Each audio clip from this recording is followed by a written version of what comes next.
Eh bien, c'est parti pour 4 jours intenses, 2800 exposants à Vivatech, 11 400 startups, plus de 150 000 personnes attendues pendant ces 4 jours. Si vous pensiez aller à Las Vegas, eh bien non, l'innovation et la tech, c'est ici, c'est maintenant, c'est à Paris.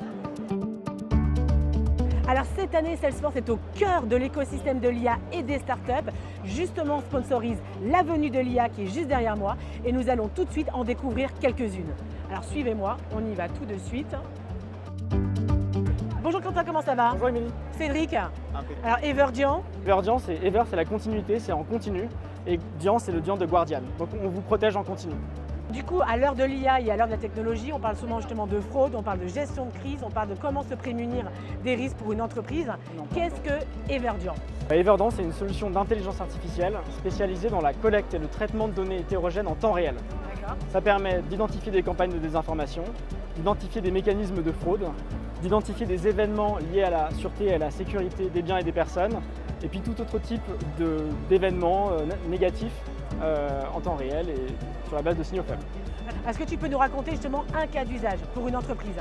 Un cas d'usage, c'est notamment la possibilité d'identifier la revente de conteneurs volés, des conteneurs qui sont perdus. Donc je suis un grand groupe transporteur maritime par exemple. Exactement. On va leur permettre de retrouver les conteneurs volés sur les sources ouvertes, le clear web, c'est-à-dire tout ce qu'on va retrouver sur Internet en somme.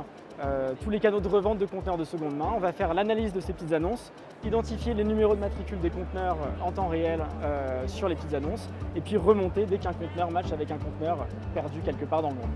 Donc temps réel, big data, avec un écosystème ouvert puisqu'on est sur du multi-pays, multilangue et en termes d'usage technologique sur l'IA. Donc on fait quoi? Du NLP, du computer vision et du speech to text, essentiellement du deep learning. C'est super. Et donc vous avez été créé depuis 2014. Et aujourd'hui, comment vous voyez un petit peu la suite?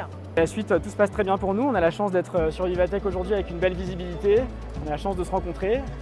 Et on a la chance d'être avec Salesforce. On a la chance d'être avec Salesforce. Donc merci beaucoup à Salesforce de nous avoir accueillis ici. On est très heureux. C'est bravo, super. Félicitations. Et surtout, à très bientôt. Merci à vous. À bientôt.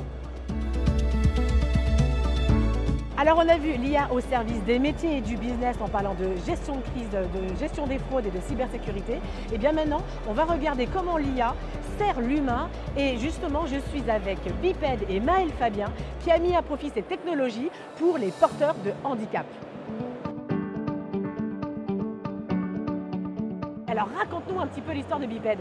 C'est un projet qui a commencé il y a 3 ans quand j'ai rencontré une personne qui traversait la rue avec une canne blanche et qui faisait un FaceTime à un proche pour avoir des instructions de navigation jusqu'à l'hôpital ophtalmique à côté. Et je me suis dit que l'IA pouvait aider globalement à guider cette personne, donner des instructions GPS, éviter les obstacles et décrire ce qui se passe autour pour trouver des portes d'entrée et des choses comme ça. Alors comment ça fonctionne? C'est un harnais qu'on porte sur les épaules. On a 3 caméras sur la gauche qui vont répliquer le champ de vue d'une personne voyante, globalement avec 170 degrés.